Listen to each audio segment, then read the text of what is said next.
Next up tonight, we have the latest on the wildfire burning in Fremont County.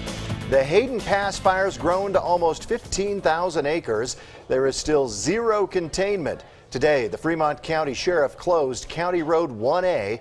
That's between Highway 50 and Highway 69. More than 400 firefighters are working on the fire along with several aerial units. No structures were damaged today.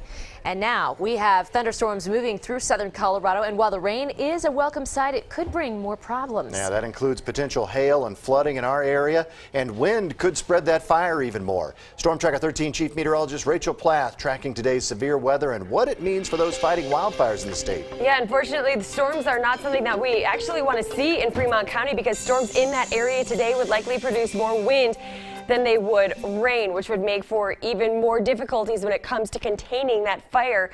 Where we are seeing the best chance for heavy rain is along and east of I-25. Manitou Springs falling in that category. Heavy rain and even some hail falling around Manitou Springs right now. We do have a severe thunderstorm warning in effect for Colorado Springs.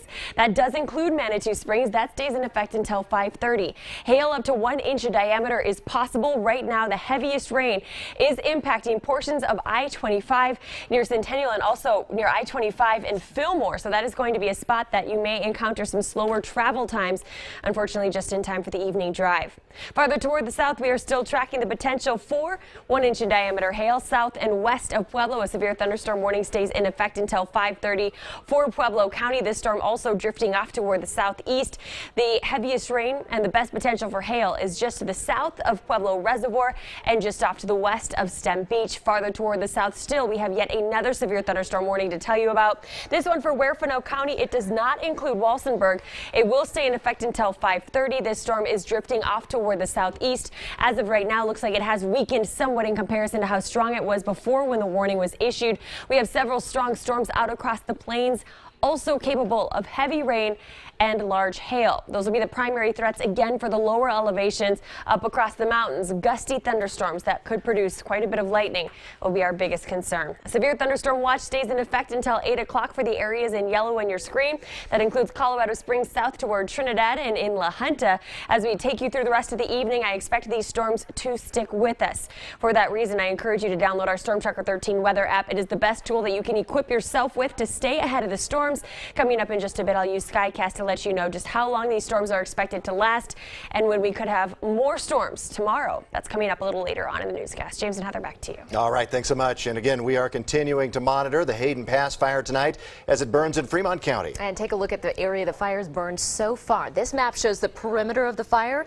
It was standing room only today at the latest community meeting about the Hayden Pass fire and its path. KRDO News Channel 13's Katie Spencer was at the meeting and brings us the latest. Community members from Fremont County and Custer County got new information today from the local sheriff's offices, the Bureau of Land Management, and the state of Colorado. Now, at today's meeting, the agencies talked about how the fire has grown and where it's expected to go in the next few days. The Fremont County Sheriff says even if you don't think you'll be put on evacuation notice, you should be prepared. He says to start planning what you would take, and many people we spoke with said they have already taken on that task. Well, certainly, my inner alarms have gone off, so I've begun to think, what can I do in case it does cross the valley. In Custer County, Katie Spencer, KRDO News Channel 13. And we wanted to show you this time lapse of the Hayden Pass fire that was captured last night. This was taken by photographer Jed Whitley. You can see the clouds and moon overhead.